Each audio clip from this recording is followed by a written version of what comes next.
Eu sou grato por tudo que tenho, o tesouro maior deste mundo me foi dado como herança eterna, maior prova de um amor tão profundo. Tenho vida, alegria em todo tempo. Tenho amigos, família, muitos irmãos. Foi Jesus, meu amigo verdadeiro, que fez tudo ao me dar a salvação. Louvarei ao Senhor em todo tempo. Seu louvor estará continuamente em meus lábios e também no coração. Jesus Cristo será sempre minha canção.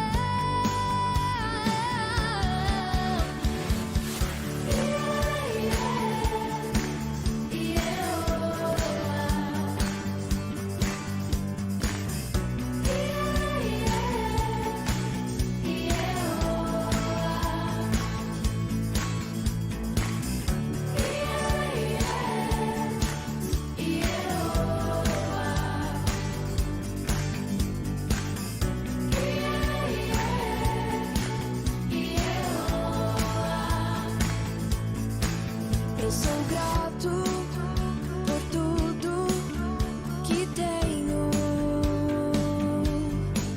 o tesouro maior desse mundo me foi dado como herança eterna, maior prova de um amor tão profundo. Tenho vida, alegria em todo tempo. Tenho amigos, família, muitos irmãos. Foi Jesus, meu amigo verdadeiro, que fez tudo ao me dar a salvação.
Eu sou grato.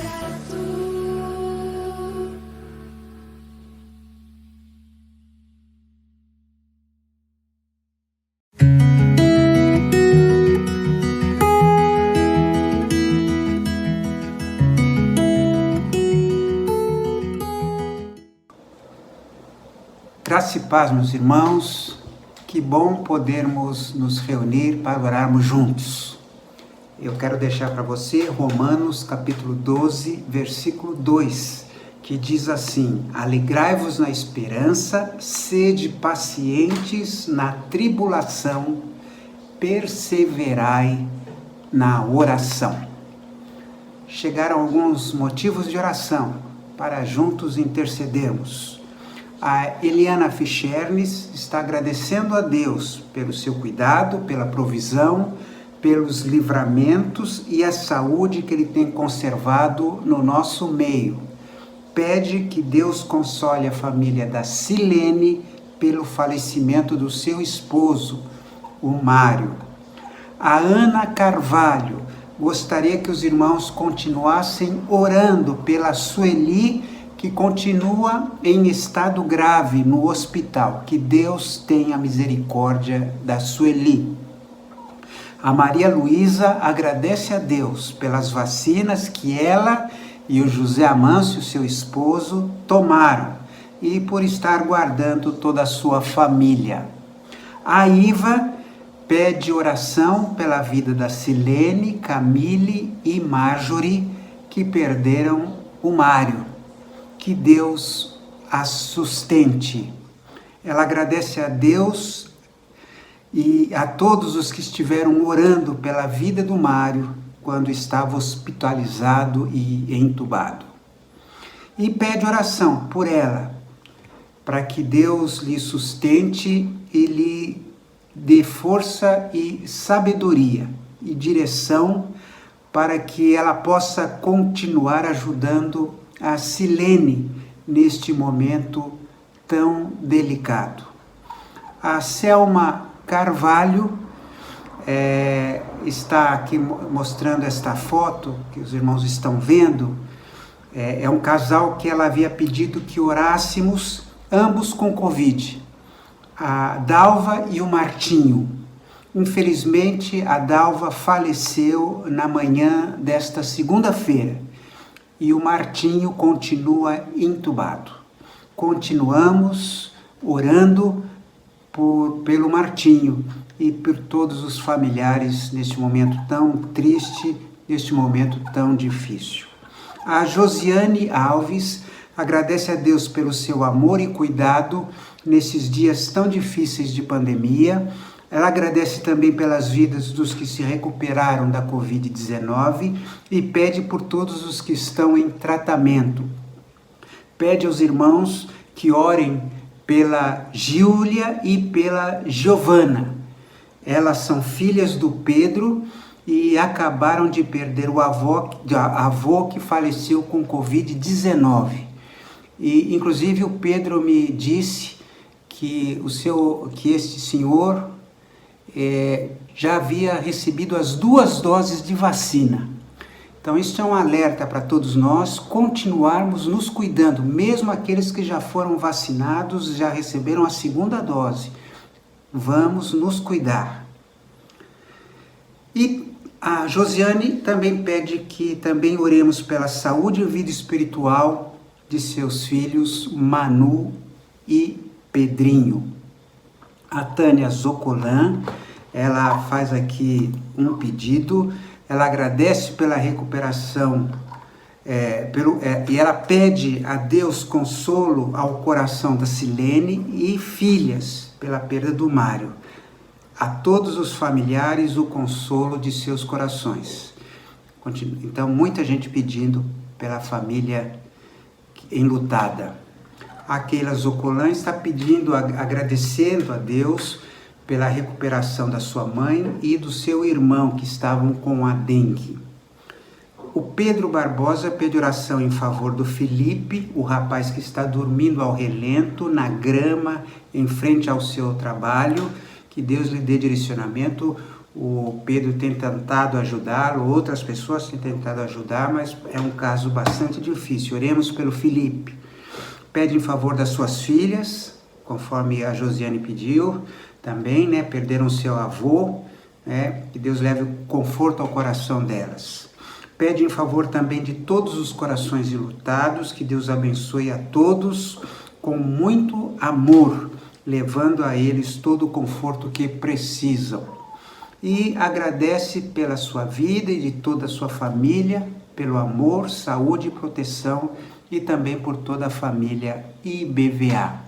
E eu peço aos irmãos que estejam orando pela família do pastor Júlio Paulinelli. Nós vínhamos orando por ele, mas infelizmente ele faleceu da Covid nesta semana. Oremos pela sua esposa e por todos os familiares, pela sua igreja, que Deus esteja confortando estas vidas. Eu quero convidar você para fechar seus olhos, abrir seu coração e juntos participarmos em oração.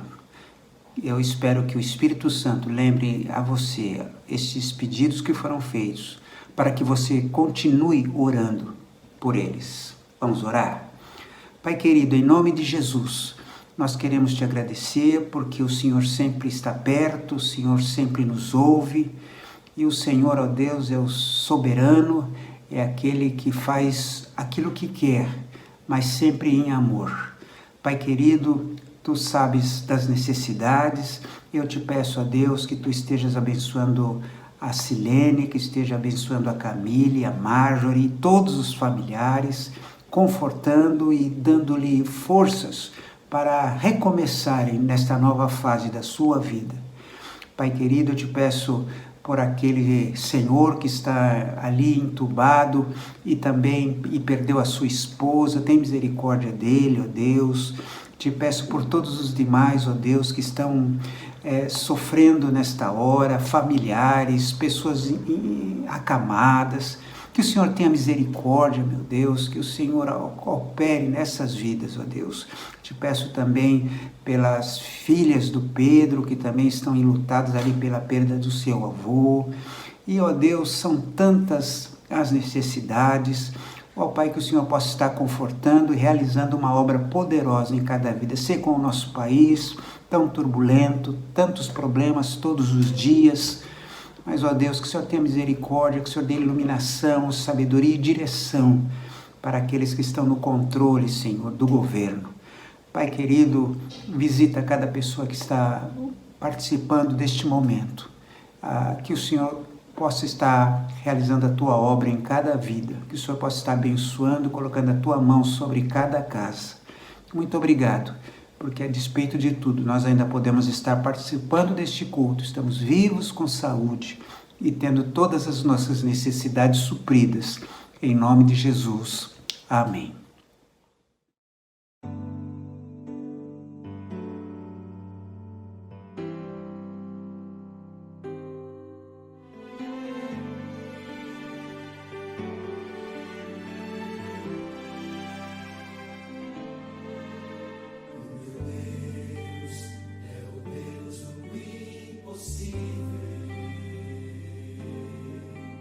Jeová Jireh, o grande é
Graça e paz, irmãos.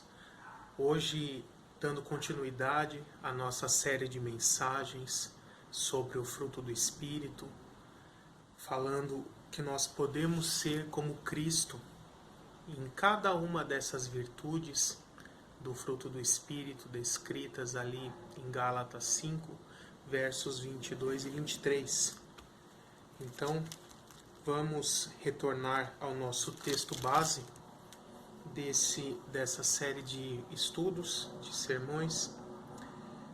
Gálatas 5:22 diz assim: Mas o fruto do Espírito é amor, alegria, paz, paciência, amabilidade, bondade, fidelidade, mansidão e domínio próprio. Hoje eu quero falar com os irmãos a respeito da mansidão.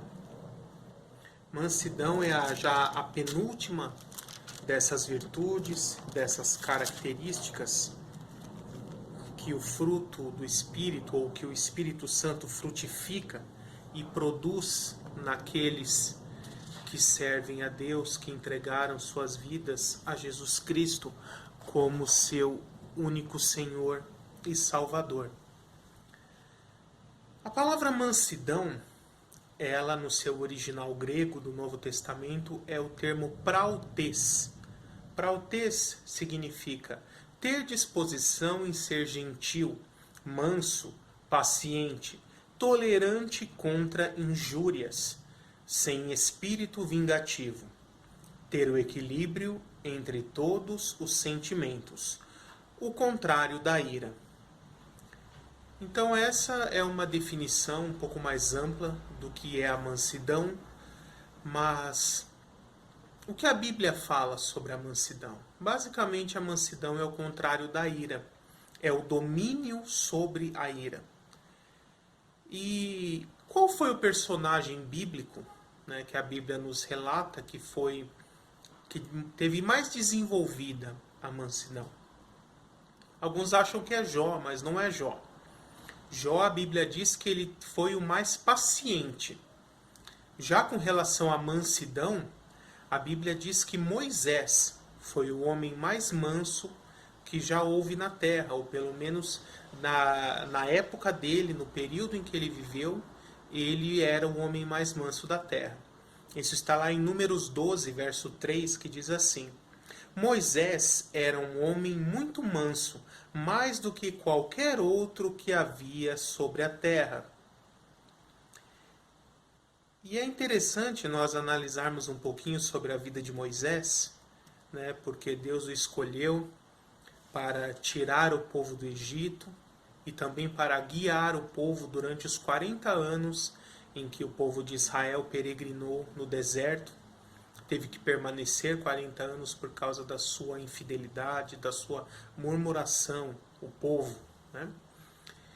E imagine Moisés, 40 anos de sua vida, conduzindo um povo que só reclamava, murmurava, repetia os mesmos erros, mesmo depois de ter saído do Egito e testemunhado todos os milagres, todos os sinais que Deus fez com as 10 pragas, a coluna de fogo à noite, a coluna de nuvem de dia, a abertura do Mar Vermelho e tantos sinais e milagres. Mesmo assim, esse povo continuou murmurando, se desviando de Deus e caindo em idolatria. E Moisés realmente teve que ter muita mansidão para poder conduzir esse povo durante todos esses 40 anos. Mas mesmo assim, Moisés ainda acabou perdendo a paciência, se deixando ser dominado pela ira em algum momento da sua vida. Particularmente naquele episódio em que Deus manda ele falar com a rocha, e ele bate na rocha ali para que ela vertesse água para o povo beber. Ali é um dos episódios em que nós vemos Moisés acabando sendo dominado pela ira. Mas é interessante que lá em Deuteronômio 18, já no finalzinho da sua vida, Moisés dando ali as suas últimas orientações antes de encerrar o seu ministério, no verso 18, ele registra o que Deus falou para ele, dizendo assim: levantarei do meio dos seus irmãos um profeta como você. Porei minhas palavras na sua boca, e ele lhes dirá tudo o que eu lhe ordenar.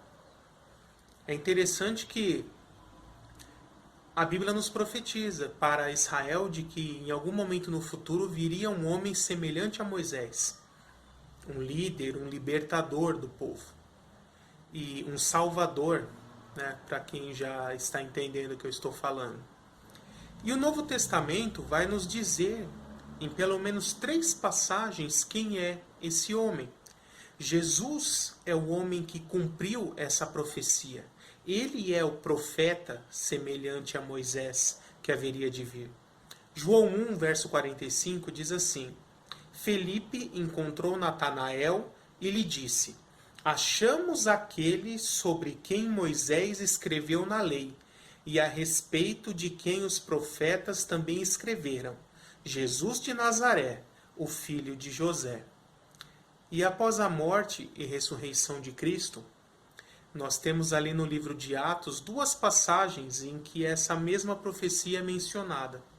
A primeira delas está ali em Atos 3, na pregação de Pedro, onde no verso 22 ele diz assim: Pois disse Moisés, Pedro falando aqui em sua pregação, o Senhor Deus lhes levantará dentre os seus irmãos um profeta como eu. Ouçam-no em tudo o que ele disser. E algum tempo depois, em Atos 7, a pregação ali de Estevão, né, o primeiro mártir dos seguidores de Cristo, dos cristãos, ele diz assim, em Atos 7, verso 37.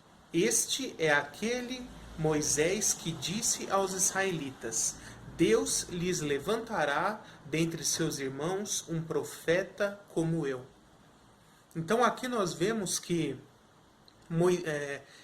apesar de Moisés ter sido um homem muito manso, viria um superior a ele.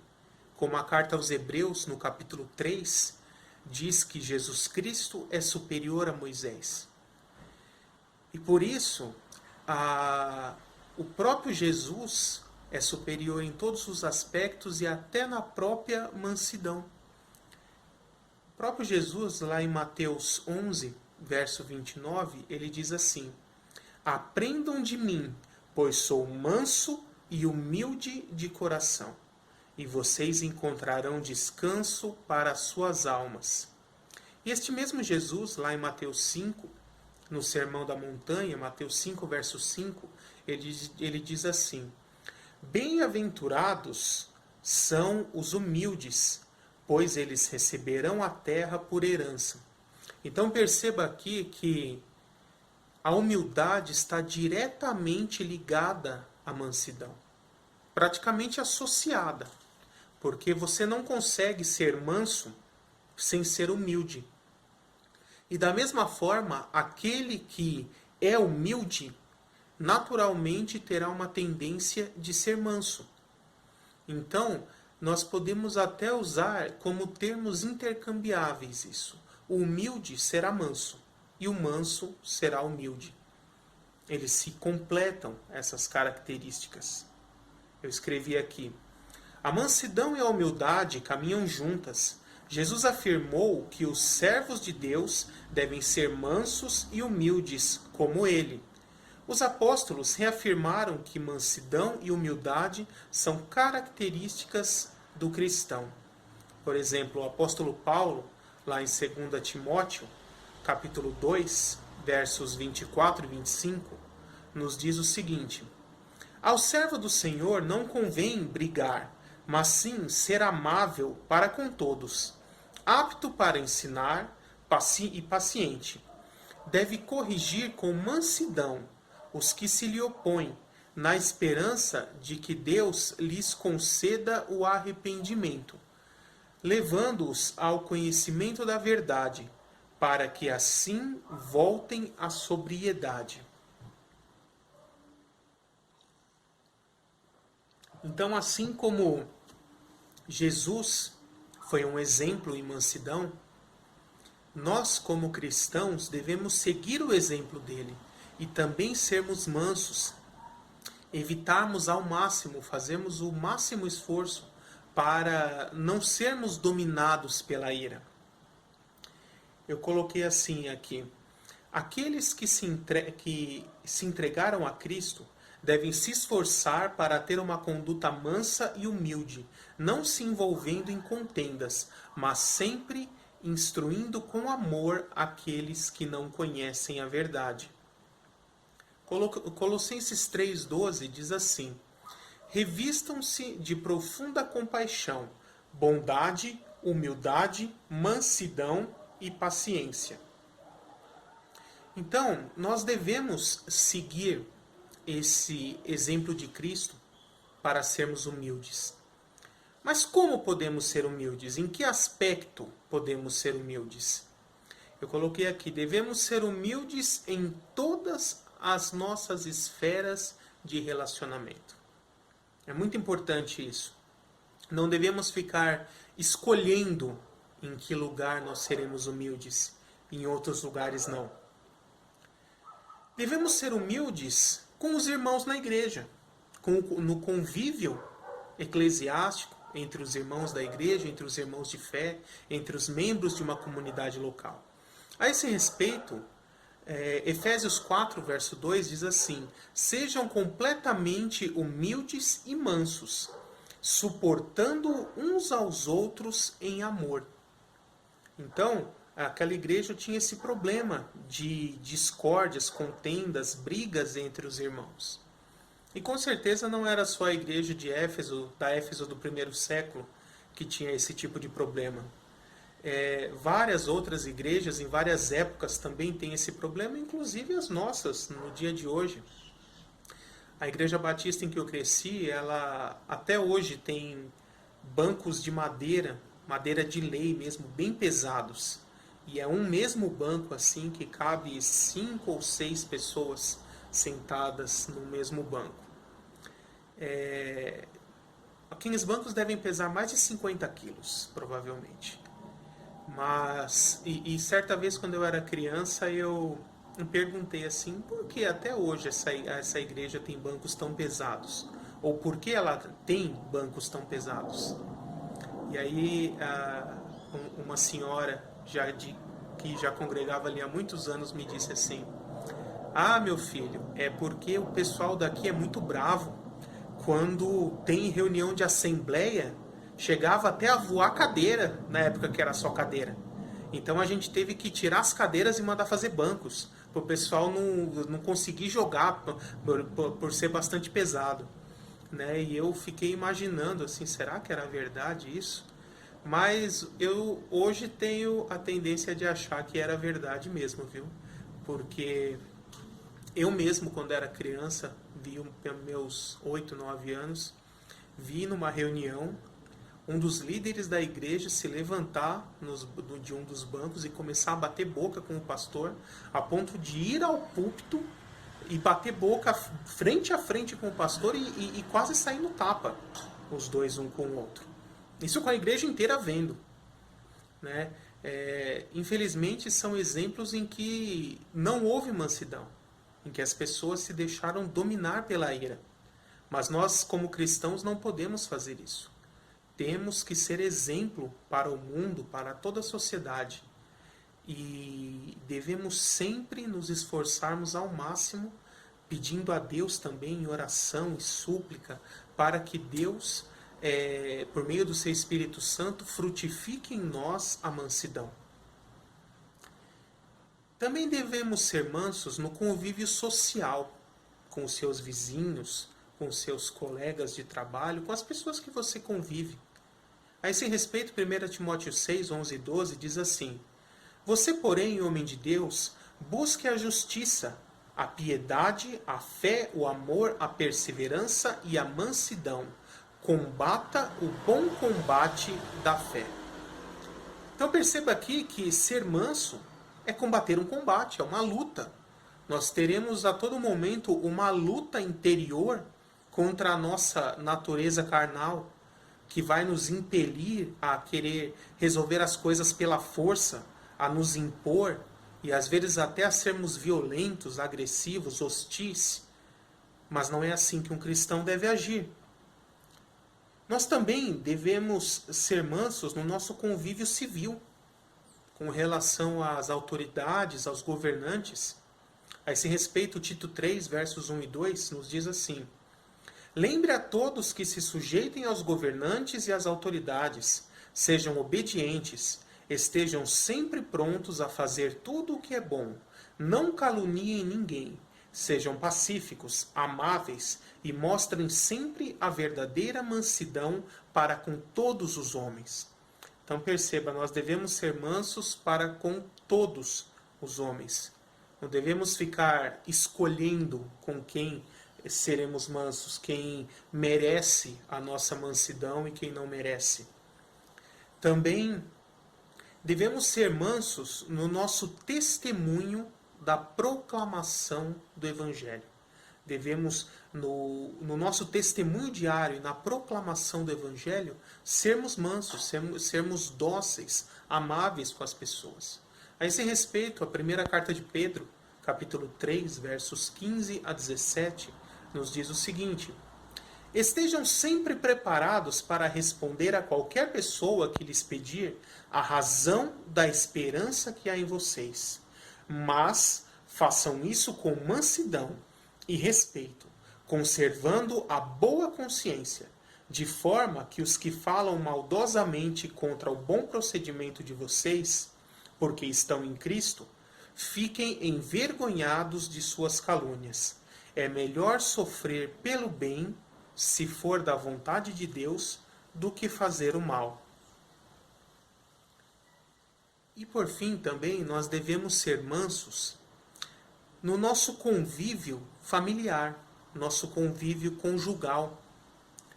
Então, a esse respeito, primeiro Provérbios, eu vou citar dois textos aqui, o primeiro deles, Provérbios, capítulo 3, versos 31 e 32, nos diz assim: não tenha inveja de quem é violento, nem adote nenhum de seus procedimentos, pois o Senhor detesta o perverso, mas o justo é seu grande amigo. E esse texto aqui, na verdade, ele se aplica a todos os outros aspectos. Não tenha inveja do perverso. Não tenha inveja daquele que é violento, aquele valentão que se impõe e prevalece por meio da força, persuade, intimida as pessoas por meio da força, da agressividade, da hostilidade. Deus não se agrada de nada disso. Devemos ser mansos. E no convívio familiar, isso é muito importante.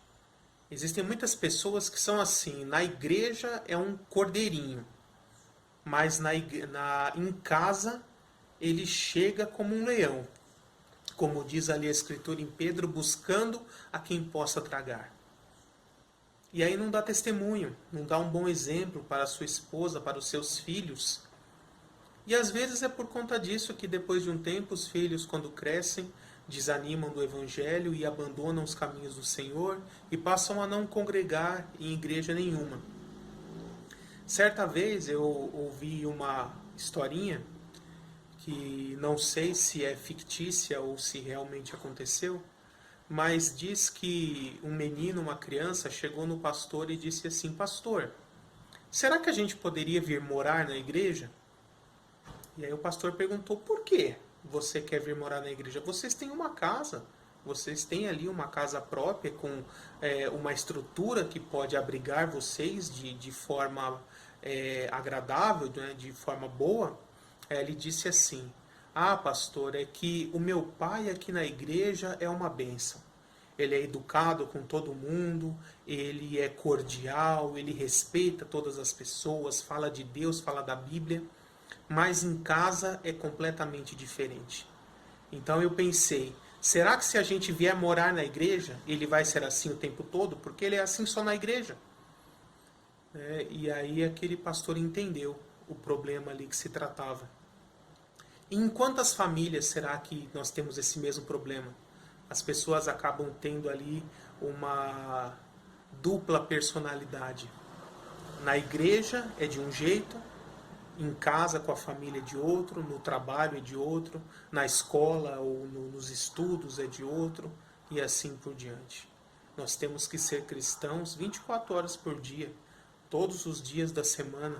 Nós temos que ser cristãos a todo tempo, dar um bom testemunho perante todas as pessoas, em todas as esferas da nossa vida. E nós vemos tantas pessoas que pensam assim, não, mas no ambiente de trabalho eu posso me comportar diferente. Ou às vezes dão até aquela desculpa, não, mas eu sou chefe, eu preciso agir de forma dura, senão não vão me respeitar, senão não vão trabalhar direito, vão fazer corpo mole, ficar enrolando e não vão produzir o que tem que produzir. Não é dessa forma que Deus quer que as pessoas ajam. Deus diz assim em sua palavra, não tenha inveja de quem é violento, nem adote nenhum de seus procedimentos.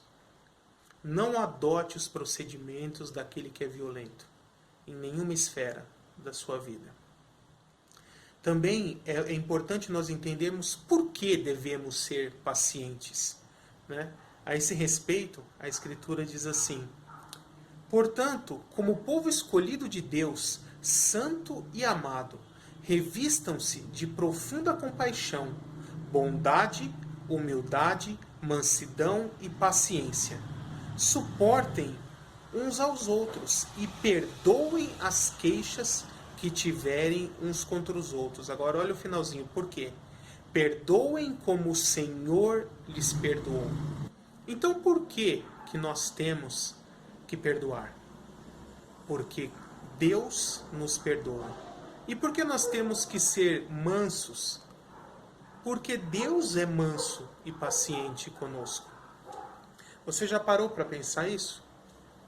Quantas vezes você insistiu em repetir as mesmas falhas, cair nos mesmos pecados, e Deus não te puniu de forma dura, da forma que você merecia, mas Ele foi manso com você?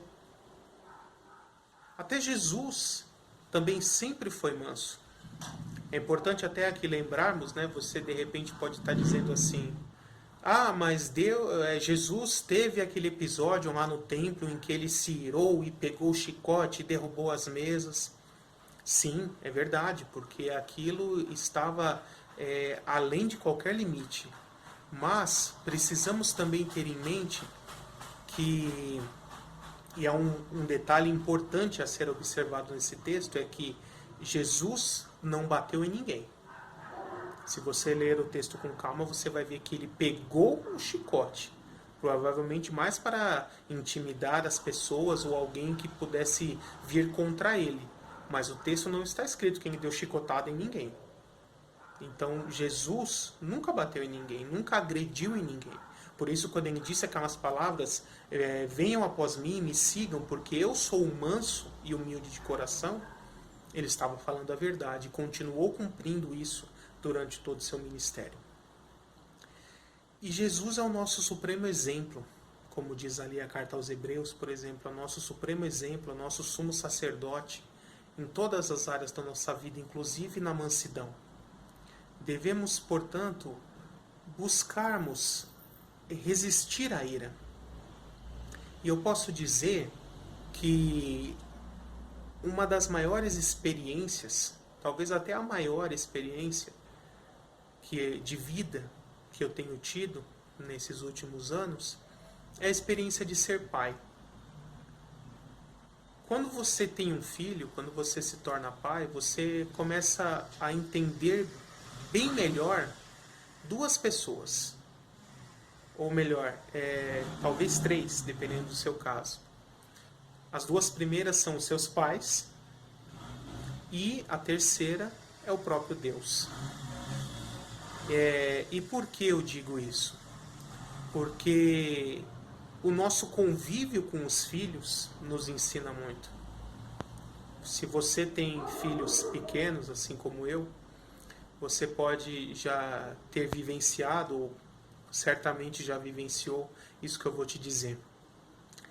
As crianças, elas constantemente repetem os mesmos erros. Você tem que ficar todo dia falando para a criança, não faz isso, não faz aquilo, não sobe em tal lugar, não pula daqui, não joga tal brinquedo ali, e assim por diante. E você fica repetidas vezes, muitas vezes, dando os mesmos ensinamentos, as mesmas orientações, e a criança continua fazendo errado. Às vezes você até pune ela, coloca de castigo, dá bronca, às vezes até umas palmadas, e mesmo assim ela continua fazendo errado. E isso às vezes é frustrante para nós como pais, porque a gente fica pensando assim: poxa vida, será que ela não vai mudar? Será que ela não vai mudar nunca? Né? Mas depois a gente vê que com o tempo elas crescem e vão mudando. Mas nós temos que ter exercitada dia a dia essa mansidão, em continuar repetindo os mesmos ensinamentos, as mesmas orientações, e não perder a calma e não ser dominado pela ira. E aí talvez você possa estar pensando, como eu mencionei, né, de dar umas palmadas. Ah, pastor, é correto, é bíblico bater nos filhos? Sim, dependendo do jeito que você faz. Né? Não agredir a criança, por exemplo, com soco, chute, bater na cabeça, no rosto, nas costas, né, para machucar. Mas umas palmadas ali no bumbum é bíblico, sim. E a própria Escritura nos diz isso, né? Que Deus pune aquele a quem ama, com a vara. O próprio Salmo 23 diz: a tua vara e o teu cajado me consolam. Né? Então, nós devemos ensinar e orientar, às vezes, com umas palmadas, sim. Mas eu sempre falo para as pessoas, os pais, né, os casais com filhos pequenos, nunca puna ou dê umas palmadas no seu filho quando você estiver irado. Se ele fez alguma coisa e você está irado, espere, conte até 10, até 20, até 50, até 100, espera aquela adrenalina baixar, e aí quando você já se acalmou, você chama a criança e fala: filho, você fez isso, isso e isso de errado. Eu já tinha te avisado que se você fizesse isso, você ia apanhar, e agora por conta disso você vai tomar umas palmadas. Sem gritar, sem perder a calma, sem se descontrolar. E aí sim, você coloca a criança ali nos seus joelhos, por exemplo, né, no seu colo, dá ali 2 ou 3 palmadas com uma força medida também, sem exagerar, mas sem gritar, sem exagerar, porque esse é o segredo. Deus nos trata dessa forma. Às vezes Deus também nos dá umas palmadas, metaforicamente falando, mas sempre com amor, porque o objetivo não é punir, o objetivo não é causar dor, o objetivo não é machucar. O objetivo é que por meio disso a criança cresça, se desenvolva, o caráter dela seja trabalhado para que ela possa melhorar como pessoa e ser do jeito que ela deve ser. E é exatamente assim que Deus trata conosco. Aos olhos de Deus somos como crianças também, perante a sua infinita sabedoria. E muitas vezes tomamos umas palmadas de Deus.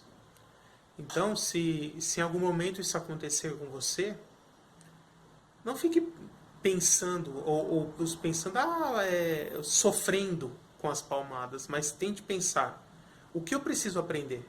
O que eu preciso mudar na minha vida para não ter que tomar essas palmadas de novo, metaforicamente falando? Então, da mesma forma que Deus é manso e paciente conosco, sempre buscando o nosso bem, querendo o nosso bem, e Jesus, também sendo Deus, é exatamente dessa mesma forma, como ele demonstrou de forma prática no seu ministério terreno, a Escritura nos ensina a sermos também nós cristãos, todos nós, pacientes, longânimos e mansos. Buscarmos sempre, nunca nos deixar dominarmos pela ira. Esse é um exercício diário a todos nós. E eu oro a Deus para que essa mensagem entre no seu coração e você receba, você sinta de Deus um novo ânimo para voltar a batalhar cada dia contra a sua natureza pecaminosa, para se tornar, com o auxílio do Espírito Santo, uma pessoa melhor, uma pessoa que realmente o Espírito Santo deu fruto em sua vida. Vamos orar? Senhor Deus, Pai de amor, Todo-Poderoso, mais uma vez aqui diante da Tua presença, Senhor, eu peço para que o Teu Espírito Santo consolide essas palavras, Senhor, esses ensinamentos da Tua Sagrada Escritura nas mentes e nos corações de todos os que estão ouvindo essa mensagem, inclusive no meu também, Senhor. Peço para que nos ajude a cada dia para que nós possamos viver essa batalha diária de lutar contra a nossa carne e alimentar o nosso espírito para que possamos nos tornar cada vez mais parecidos com Cristo. Espírito Santo de Deus, nos ajuda, Senhor. Frutifica em nós todas essas virtudes, inclusive a mansidão, para que nós possamos cada vez mais nos tornar da forma que o Senhor nosso Deus quer que nós sejamos. Muito obrigado por tudo, Pai. Essa é a oração que nós fazemos, de agradecendo, em nome de Jesus. Amém.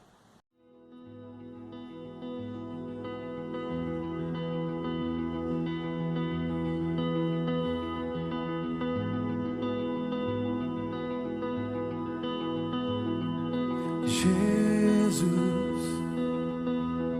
eu quero ser igual a Ti. Eu quero amar o que Tu amas. Quero estar onde Tu estás. E um coração igual ao Teu. E um coração igual ao Teu.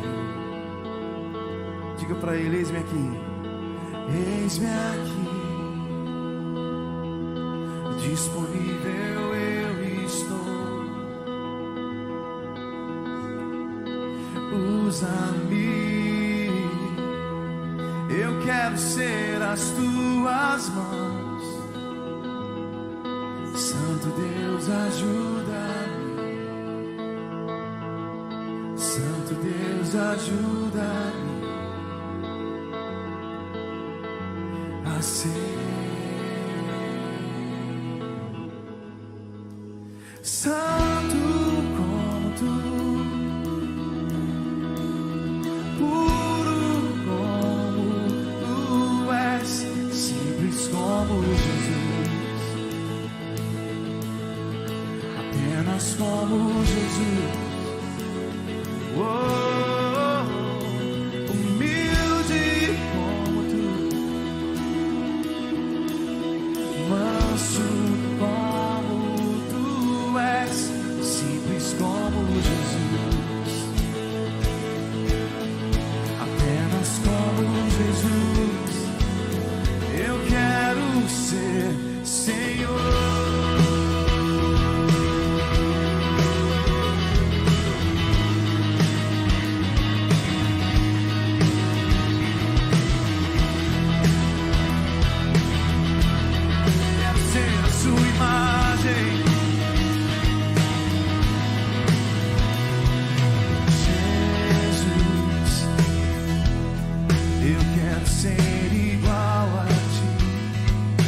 Pai, amar o que Tu amas. Eu quero amar o que Tu amas. Eu quero estar onde Tu estás. E um coração igual ao Teu. Um coração igual ao Teu. Vamos levantar nossas mãos e dizer: eis-nos aqui. Eis-me aqui.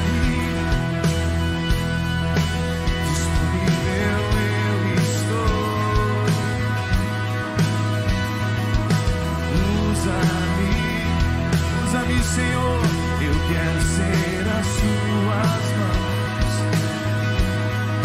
Santo Deus, ajuda-me. Santo Deus, ajuda-me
pelo pecado, Espírito Santo.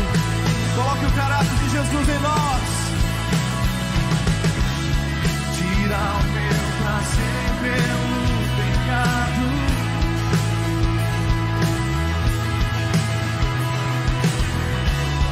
Coloca o caráter de Jesus em mim.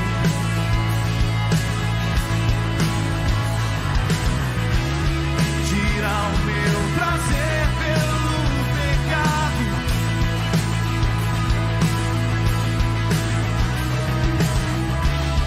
Coloca o caráter de Jesus em mim. Ó Deus, eu quero ser santo, puro como tu és, simples como Jesus, apenas como Jesus, humilde como tu, manso como tu és, simples como Jesus, apenas como Jesus. Eu quero ser Senhor.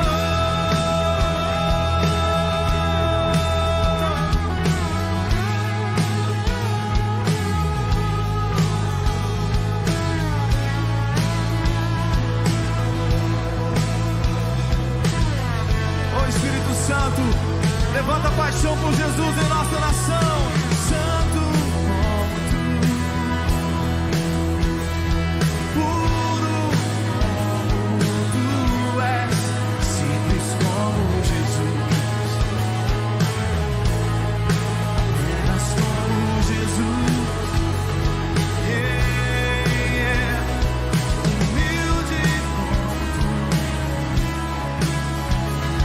manso como tu és, simples como Jesus, apenas como Jesus, simples como Jesus, apenas como Jesus. Levante sua voz. Simples como Jesus. Eu quero ser, Senhor, simples, simples como Jesus, apenas como Jesus, simples como Jesus.